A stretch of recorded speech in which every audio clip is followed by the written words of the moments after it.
Hey everybody, Tad Stevens here. I want to make a quick video on how to search for ethics courses on CPEthink.com.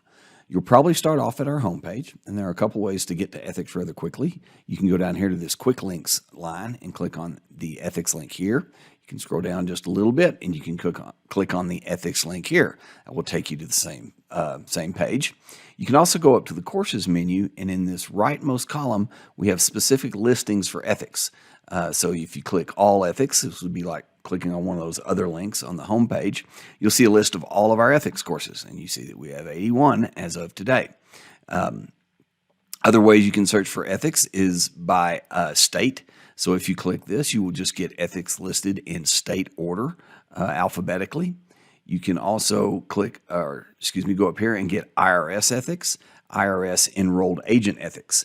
IRS EA ethics is going to be part of IRS ethics, and IRS ethics may have other ethics related courses that aren't specifically for EAs.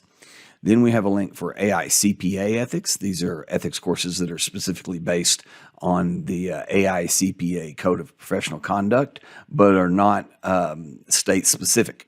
Then we have generic ethics, which are basically any type of ethics that hasn't been listed as AICPA, IRS, or state specific. And we also break them up in regulatory and behavioral categories. And then we have a list of states here.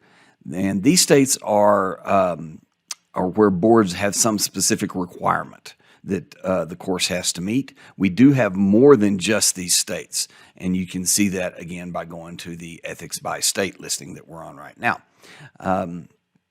If you have any questions, you can let us know by just clicking this chat bubble in the lower right. If we're online, you can chat with us. If we're not, just send us an email, or you can just send us an email anyway, or either way, however you want to do it. Thanks a lot, and we'll see you on the site. Bye.